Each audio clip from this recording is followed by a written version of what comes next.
Dating and relationships are fertile ground for emotional triggers. What are they? Where do they come from? And how do we heal them? That's what I'm going to be talking about in this video. First, what are emotional triggers and where do they come from? Well, as children, we experience some level of pain or suffering, and we don't know how to deal with it because we're kids. Many times we don't even realize that what we have experienced isn't healthy or so-called normal. That's all we know. And our caretakers are supposed to keep us safe. And they do their best, most of them, but they don't always do such a great job. And so as adults, we can become triggered by the experiences that remind us of the old painful feelings that we had when we were young.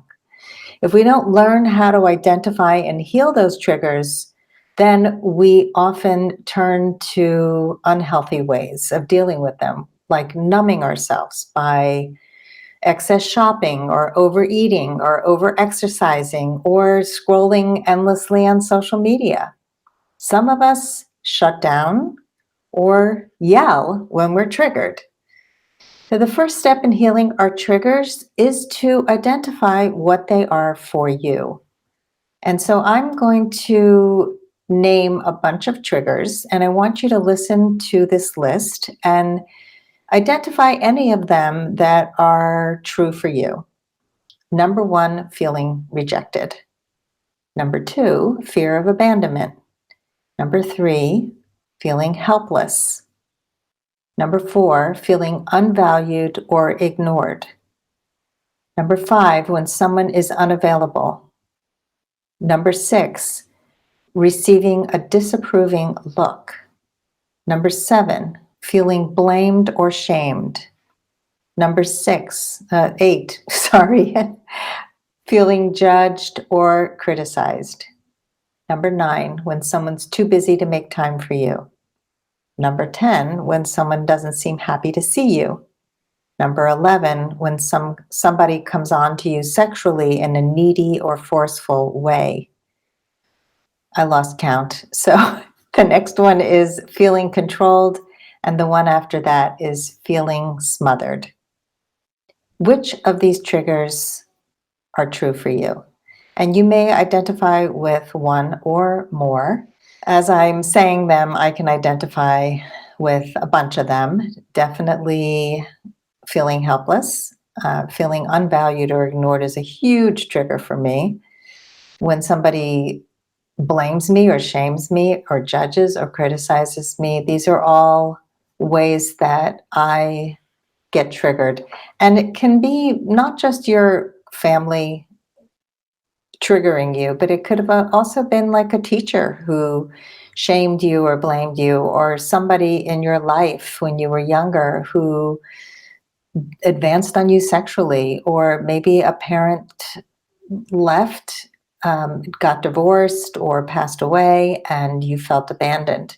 So these are the ways that we develop these triggers, and when we identify them, we can take some time to think about and maybe even journal about the first time you felt that way, because that's really the origin. And it can bring up some painful memories, so be kind and compassionate to yourself if you do this exercise. A common way that most of us deal with triggers is to not deal with them at all. We want to avoid pain, and we use avoidance techniques. So I'm going to name some avoidance techniques, and I want you to think about which ones you have participated in when you have been triggered. You get angry. You get needy. You become a people pleaser. You shut down and withdraw from the other person. You blame somebody else for your pain. You turn to addiction like food, drugs, alcohol, sex, porn, shopping, work, gambling, social media, and so on. If you can relate to any of these avoidance techniques, how do you feel when you participate in them? Maybe you feel good in the moment, but in the long run, you will probably feel empty, upset, and depleted.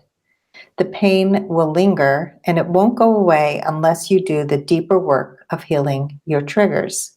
And that's why it's important to be really honest with yourself about where your triggers started and what your responses to your triggers are. This inner work is going to help you process and heal your triggers. Otherwise, we end up taking it out on the people we love or the people we're dating. How do we heal? Well, to begin healing, notice when a trigger occurs. The first step in any type of healing, I believe, is awareness, noticing. So notice, bam, I'm being triggered. Then take a step back and try to separate yourself from the trigger by observing it from the outside as if you were a journalist observing yourself. And you can say something like, oh, that's my trigger again. That helps you to see the trigger as something outside of you and not defining you. I am not the trigger. When you give it less power, it starts to trigger you less. Healing your emotional triggers will help in all of your relationships, not just your romantic ones, but your family relationships, your work relationships. Anytime you're like super reactive, that's a trigger. And that's why this is an important part of my upcoming communications course. One of the first steps we're going to be working on is our family, how we got to be the way we are, how do we got to be the kind of communicator we are, and then triggers. Triggers are such an important part of all of our lives, and the more we can work on them, and I go into much greater depth in the course in week 2, the better communicator you're going to be, the better you process your emotions, so you always know what to say, when to say it, and how to create deeper, more intimate connections. I would love for more of you to join this course. We begin in just 2 days on February 1st, and I will not be teaching this course again for at least another 6 months, and the price is never going to be this low. Registration expires tomorrow evening at midnight. In any case, work on those triggers, because if you don't, they will work on you.